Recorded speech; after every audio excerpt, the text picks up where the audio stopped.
All right, today we're going to be going over transformations of functions. I want to show you several avenues to where you can get some help. So from in Mymathlab, you can go to get more help and it will pull up the textbook.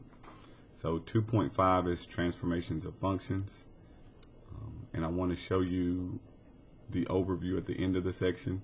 Now, here they show you the parent functions, which are like the basic structure for any function that you might graph. So for a linear function, the basic function is x. That's the main thing that you need.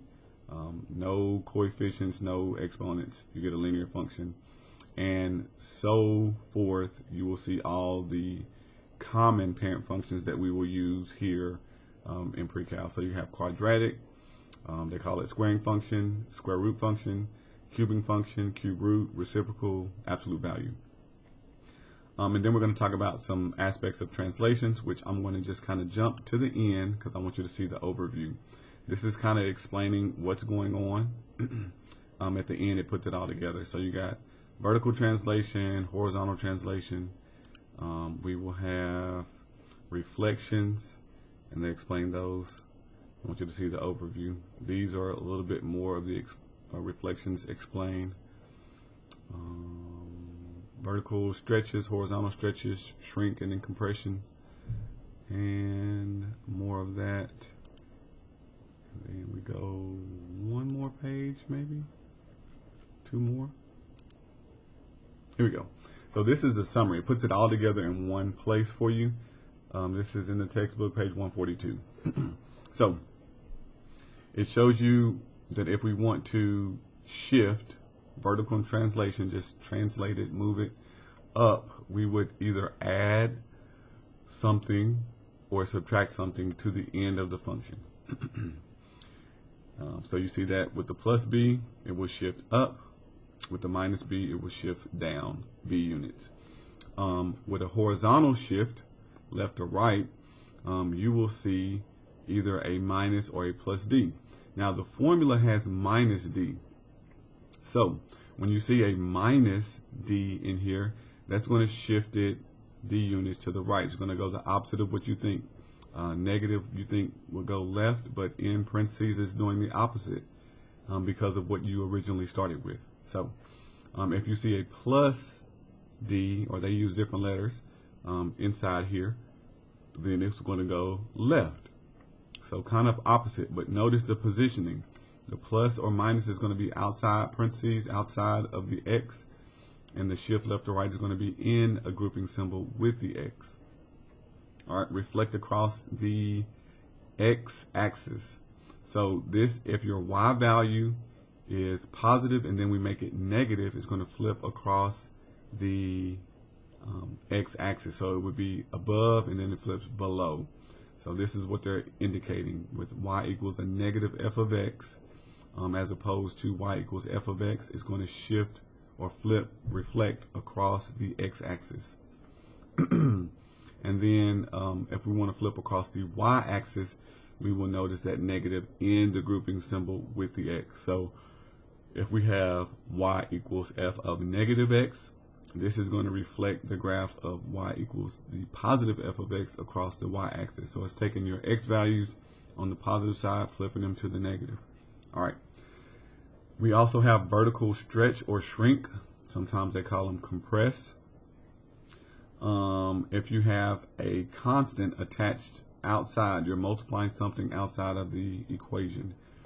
Depending on the value of that number. So it could be really big as far as compared to 1, or it can be less than 1. When we say less than 1, we mean between 1 and 0. So whether that number be like a 2 or a negative 2, we look at the absolute value. We look at its distance from 1. If that number is greater than 1 away from 0, so again, regardless if it's negative or positive, whatever that value is, it will do a vertical stretch if it's bigger than 1 or bigger than negative 1. Let's say less than negative 1. I want to use these math terms correctly, but depending on its distance from 1, if it's more than 1 away from 0, it will stretch. If it is less than 1 away from 0, it will shrink or compress. These will be fractions like 0.5 or half, which is the same thing, 3/4, anything that is between 0 and 1. It could also be like a negative 7.75 or something like that. And then we also have horizontal stretch or shrink. These will have a constant multiplied times x in the grouping symbol. So again, the absolute value of that number. So it could be negative, but we're looking at the distance it is from 1. So if you had like a -2, the absolute value of -2 would be greater than 1. This would shrink it. It's going to do the opposite. So notice, if it was bigger than 1 up here, it would stretch it. Bigger than 1 down here is going to shrink it in the horizontal direction. And then between 0 and 1, this would stretch it. So these are all of the transformations that we will see, and we're going to apply them. Now, in addition to the textbook, which I like that one, I have also added some of this material for you guys in our Blackboard course. So if we go to videos and then you go to chapter 2, that's where this material is. I have added a parent function and a parent function plus. So the parent function just kind of shows you those basic graphs, okay, what we need. There's a few more in here, but it's called by different names. You know, this one linear, quadratic, they called it the square root or the square function. So it's the same concepts, and they show you some properties of those functions here. And then if I go back up, the parent function plus is the one that I'd like for you to see. This one is in color online. Let me actually zoom in a little bit. Okay, this one has a little bit neater because it's in color. Again, same thing as far as names. They show both quadratic or square. They show properties, even, odd, some other things that we're going to be going over.